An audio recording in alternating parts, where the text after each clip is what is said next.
د سویلي وزیرستان مشرقي سیمه تحصیل توی کړه زرمېلنه د ژوند د بنیادي ضرورتونه محرومه ده. په دې حواله سره د زرمېلنه مشران شال نیوز ته څه داسې وویل. موږ خو روډونه ټول خراب دي، اوبه وړي دي، کچه دي، او بیا چې موږ مریض راواخو 3 غنټې په لارې هغه په دا منځ کې وفات شي. په کلیو کې خټې دي، کورونه دي، معنا سړکونه دي. حکومت موږ سره هېڅ نه دي کړي. مهرباني دې وشي د موږ زرمېلنه علاقه ډېره غټه علاقه ده، ډېر پسمانده ده، نه روډ شته، نه د سنګل روډونه شته، نه پاخه روډونه شته. مهرباني دې وکړي دا د موږ روډونه دي MP او MNA هم مهرباني وکړي د موږ زرمېلنو ته دې هغه توجه ورکړي. حکومت دې مهرباني وکړي تر موږ پسمانده علاقه تي خانکوټ زرمېلن بل ځای نشته. وایي چې موږ کول واده وکړي د موږ 3 4 5 روډه دي، یو له زلۍ تر خانکوټ ورسک ګلکڅ، یو د کلیو روډونه دي له خانکوټه معنا دغسې په سړک په باغګینري باندې دا سړکونه دي، ډېر زیات سړکونه معنا دغه د موږ ضرورت دي. دا د کلیو خو لنډ لنډ لکه 10 کیلومتره لکه 15 کیلومتره دغه ته موږ ته ډېر تکلیف دی چې باران وشي او خټې شي، بس موټر جای به جای څاري، که مریض یم یې څاري، که هر شی یې څاري. مهرباني دې وشي موږ ته د خپل حقوق حکومت راوړي. تر اوسه پورې تقریبا MP MNA چې جوړ شوي دي، بار بار به موږ ته حکومت هم دا ویل چې تاسې کله MP او MNA جوړ شي بیا به د تاسې انشاءالله دا وطن آباد شي. موږ به ورته یایو که چې دا علاقه آباده کړه. تر اوسه پورې چې دا MP MNA راغلي تقریبا 3-4 کاله کېږي چې د موږ په علاقه کې تر اوسه دغه د آبادي شی نه ده راغلی.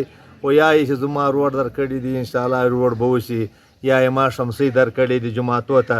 تر اوسه پورې 4 شمسۍ چا یادولې د جوماتو هغه لا نه دي راغلي. او چې کوم واټر سپلای د موږ زاړه کوم سکمونه وو که هغو شمسیو ته دوی پیسې نه دي ورکړي، هغه واټر سپلای سکمونه دغه ولاړ دي. چې کوم وو که پلونه دي او ډېر ضرورت لري هغه دغه ولاړ دي. چې کوم دي هغه موږ د علاقې دپاره ضرورت شي دي لکه بیچو که د حیواناتو لکه مالونه دغه چې د ماوډانه مړه کېږي دا خو له دوی سره اړخ شته. ګوره د څلورم تحصیل د موږ د واڼه ده، په څلورم تحصیل کې موږ ته د خپل تحصیل حقوق نه ده میلاو شوی. که نه موږ ته چې باید چې د څلورم تحصیل حقوق میلاو شي. د سکولو حالات داسې دي، سکولونه بند ولاړ دي، سکولونه بند ولاړ دي امن له وجې نه چې سکولونه بند دي، ماسټر نه راځي، نه ماسټران په یو سکول کې ماسټر نشته. ماسټر په دا وجه نشته چې بچیان دي د کورو بچیان دي، که ما بچی د وروره دي ما چې سکول ته نشي ور خو مجبورۍ مې مدرسې کې دغه کړی ده، داخله کړی ده چې مدرسه کې در حلب بیا به ویایي. نو سکولونه مکمل کله UPS سکول ده د موږ زرمېلنو کې جوړ شوی ده، آب بند ده، نور میډل سکولونه دي بند دي، پریمي سکولونه دي ټول له پلوه بند دي. ماسټران شته نه کې اوسه پورې نه تر اوسه پورې نه څه غور کړی ده په دغه باندې، نه تر اوسه پورې داسې شوي دي چې ګورنمنټ ویلي چې ماسټر ذمهواري ماسټر په کور ناسته.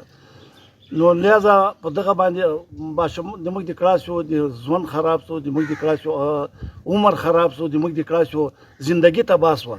نو لہذا زه ګورنمنټ ته دا سوال کوم، دا وزیر اعلی ته بالا ادارو ته دا سوال کوم، لہذا مهرباني دې وشي د موږ په حال د لږ رحم وکړي. د شال کتونکو تاسو وکتل چې د زرمېلنې کوم مشران دي چې هغه د سکول په حواله سره خبرې وکړې، ورسره دوی د روډونو متعلق خبرې وکړې او دوی د خپل تحصیل د حق خبرې وکړې. په کار دغه دا دی چې حکومت هغې نوټس واخلي، ولې چې دا هغه دور دراز علاقه ده، د آبادۍ نه لرې ده، یو پلین علاقه ده. په کار دغه دا دی آبادي هم ډېره زیاته ده. په کار دغه دا دی چې حکومت یې نوټس واخلي، که هغه سکول دی که هغه روډ دی، ورسره که هغه ترقیاتي کارونه دي. ولې چې یو غریبه او په دور دراز علاقه ده. ظفر وزیر، شال نیوز، سویلي وزیرستان، زرمېلنه.